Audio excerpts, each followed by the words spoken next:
Hi everyone, today's video is going to be different to my normal videos. Today I'm very excited to say that we're going to focus on your mental approach to English. And this is very important because with the right mental approach, the right mindset, the right beliefs, you can really succeed at learning English and you can do it much quicker. Today we'll look at maybe some things that might be holding you back, also what you can do to really move forward.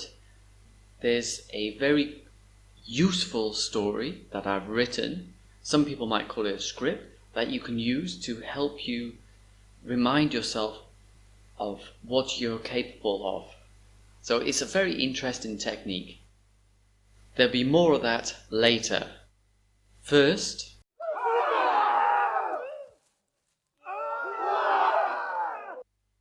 in English we can say, we are our own worst enemies. It means like we get in the way of ourselves. We stop ourselves from doing and achieving things that we want. But why? Why do we do this, and where do these beliefs come from? Some of the things I hear students say, stuff like, I'll never learn English, or it will take me a century to learn English. Actually, they never say that, but you often hear that, languages is just not my thing. I just can't learn languages. But where do these beliefs come from? I think a lot of them, they come from how we look at our past.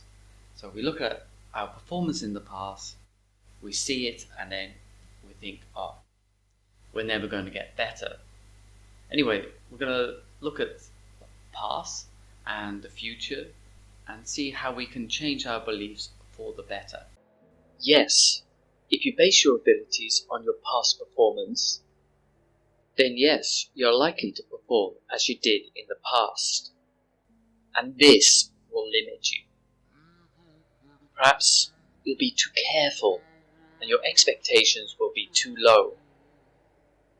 The end result? Your progress will be slow.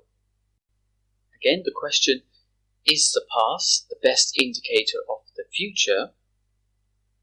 Sometimes it's no, if you base your abilities on your future self. Then no. Why?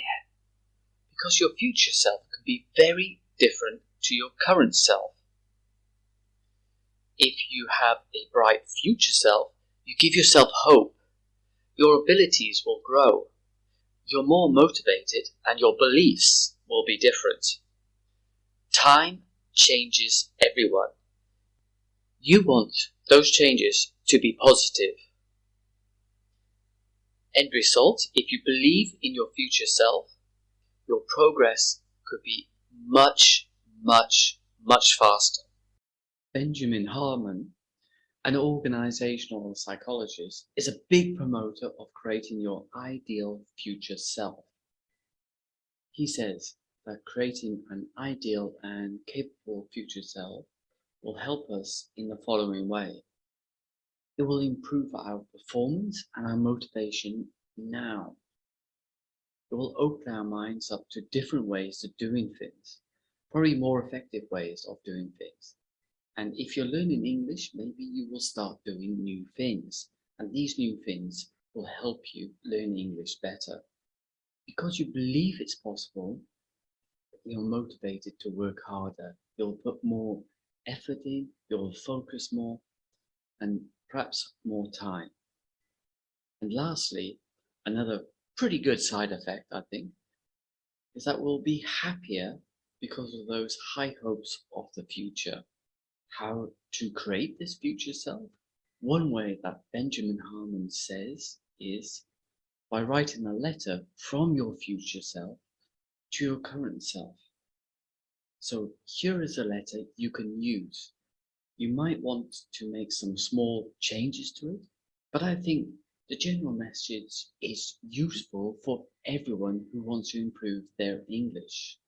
I have chosen to write it from 3 years in the future because obviously a lot of change can happen in this time. So over to the letter. Hi, current self. Great to see you. And I really want to thank you for all the work you've done and you're going to do to improve our English. First, let me tell you, I'm fluent in English. I use it every day. I use it at work, on the phone, in meetings, in important situations, and also in everyday situations. It's normal for me now. In fact, often I don't realize I'm using English. It's that normal. I don't mean to boast, but my English is great. I don't think anymore. How should I say it? I just say it. English is in my blood. It's part of me. But it wasn't always like this, as you know. Once again, thank you so much for putting the effort in. Not only is my English transformed, also my life is. Thanks to having great English. Before I go, here's some advice. It's not always going to be easy. Learning is difficult. There are obstacles. But think, the obstacle is the way. The obstacles will improve your English. Difficulty and frustration are good signs. Don't give up in those moments. Continue. Or sometimes take a break, but come back to those problems.